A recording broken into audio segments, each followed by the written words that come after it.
After my last video I posted the other day about the Iowa State trooper that was murdered, I am going by Iowa State Patrol Post 10 right now. This is his car out front. There's all kinds of wreaths placed around it and stuff, and balloons, and pay homage to him. This is Iowa Highway Patrol Post 10.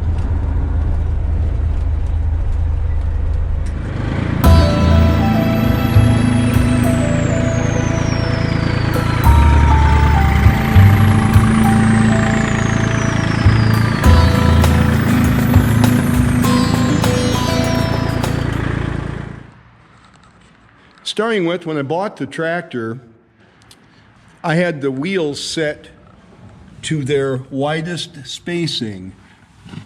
This setting right here, instead of the way it comes, you can set it out to here, have the dish flipped this way. Then, in the center, you will see a wheel spacer right there. That widens it out all the more. And when you stand back and look, you can see plainly the wheels are out beyond the fenders quite a bit. Adds to stability, really helps. And when we got the loader, I wanted to use it to move snow, and I thought the 66-inch bucket might be a bit narrow. So when we ended up getting the tractor, because I bought it sight unseen, this came out of a warehouse in Georgia. My dealer only had one L-Series tractor on his lot at the end of the year. It was a 3901. This is a 2501, an L2501. This is the one that has no emissions on it. And as I showed before, these are made in Japan. The other two are made in Georgia. Now these come over, and then their wheels, tires, stuff are put on them once they get over. I do believe the loader is made in the U.S. I'm pretty sure of that. But anyway, the 66-inch bucket would be a bit narrow, and it was. My tracks were already to that point or beyond. So my dealer traded me pretty much even up. This was a brand new bucket, but it had sat up in the rack, up in the sun. And if you've had a Kubota a while sitting outside, you know that the paint fades rather rapidly. All the new tractors do. I don't know if it's a painting process or what happens. But so we went with the 72-inch bucket, and I later added the Ken's bolt-on hooks.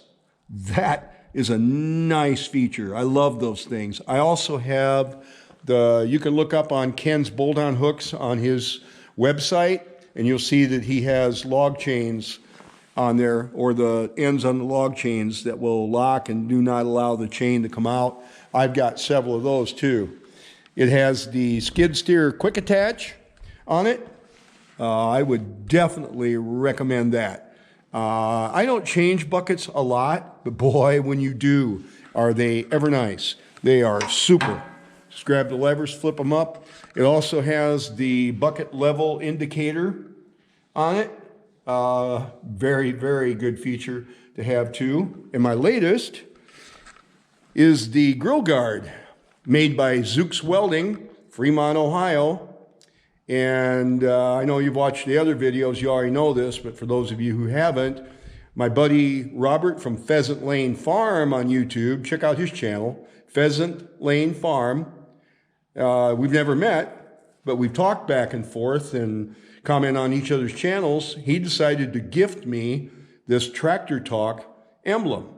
He said Tractor Talk with Gary looked a little goofy on there, so we just went with Tractor Talk. That was a gift. Nice touch, huh? Oh, that was great. Went for the ag tires on it.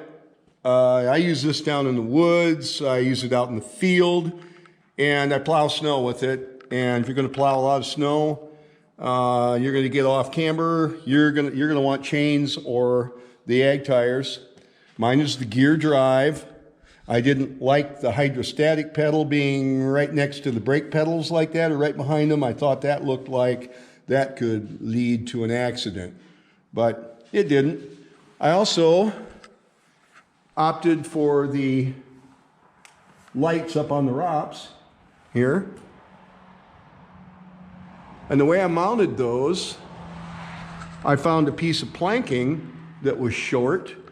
I didn't know if I would ever use that for anything, so I cut that to shape, sanded it down real good, painted it ROPS gray, and that allows my light to be somewhat recessed. It's not entirely, it does stick out a little bit, but when I'm mowing down in the pasture, I get under trees and stuff, I didn't want a rogue limb getting in there and smashing that. And I got that off of Amazon. The reviews on them say they're prone for leaking water, so this doesn't sit out in the rain at all. That's not an issue.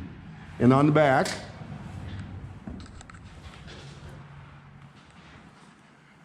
we got my strobes. I get a lot of comments on them, and I love them.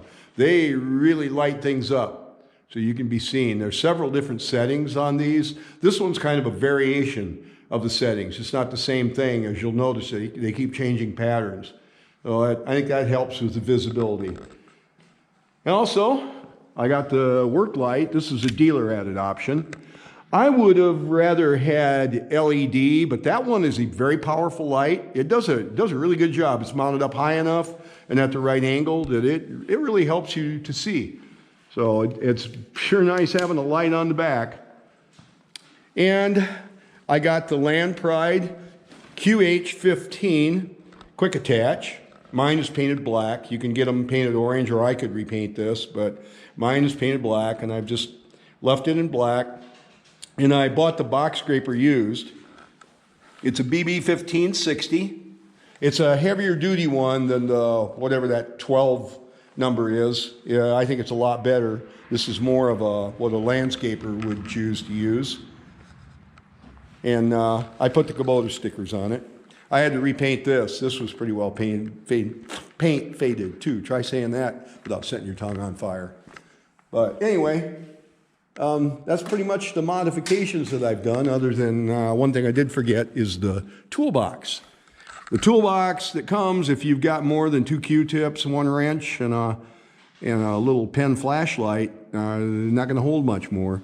So I went and bought this Stanley toolbox. I've got the tray out of it right now, but I've got a lot of tools that I carry, and that's handy. I like having that. So that's pretty much the modifications that I've done back here. I've added the golf cart mirrors, and I used retrieval magnets to mount them. I needed them up a little higher than to be on the top of the FEL tower. They need to be up a little bit higher. When I'm pulling a load of wood with the tractor, they weren't up high enough to see over the load of wood. I could see the wood real good, but that's all I could see. I've got the same thing on the other side. Plus, I made the chainsaw mount and a place to hang chains if I choose to do so. I think I'm going to go a different route. And I carry my little steel MS-180C in here. That pretty much stays with the tractor. A handy thing to have. If I go to pull something, a top out of a tree or something, because we've got some pretty big hills, and I don't have it cut completely in two. I've got the chainsaw here to help me out. Got my little tribute to the United States Marine Corps on there. So that's pretty much the modifications that I've done. One more, I keep forgetting this one, steering wheel spinner. I joked when I got it, I bought a stocking cap and a steering wheel spinner, and my dealer threw the tractor in. The most expensive steering wheel spinner and stocking cap I ever bought. I still have the spinner, I still have the stocking cap, and I still have the tractor, and I will have for a long time. I chose Kubota. I looked at John Deere, Massey Ferguson, I looked at Mahindra, New Holland. Golly, what else am I missing here? We don't have Coyote, we don't have Rural King, any of those in our area. There was not even interested in, other than I'd like to see one and operate one, just simply because we don't have a dealer by. That's kind of why I narrowed it down to between John Deere and Kubota. And I've been a John Deere guy all my life. I already have 2 pieces of Kubota equipment. I have the RTV 900, and I have my GR2120 lawn tractor with a 54-inch deck under it. And I have a John Deere lawnmower too with a 54-inch deck. And the Kubota, you John Deere guys are not going to believe this, but the Kubota will mow circles around it. And I'm a John Deere guy, or have been, so let me tell you something. That's saying something. This thing is a mowing machine. If the wind's just right, it'll just bury you in grass. It really throws it. So I have that RTV 900. We love both of those. And now that I have my L2501, I absolutely love it. I think it is phenomenal. It's been a really good little tractor, and it just sips the fuel. The fuel economy on these is just astonishing. Now, I don't know how it compares to Mahindra, the John Deere and stuff. I've been told by other people, I haven't seen any specific studies, that Kubotas are even better yet than they are. They're all good on fuel, but they're saying that Kubotas are right at the top of that food chain. But I've dealt with the Kubota dealer in the past, and we've been real happy with them. I would have thought I'd been driving him nuts. I called and back and forth for about 2 months before I actually pulled the trigger and bought this.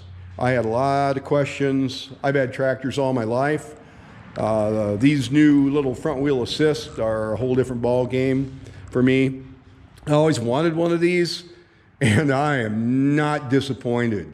What these are capable of doing is astonishing. They are amazing what they're capable of doing. This does all my mowing with the 3-point mower, the bush hog.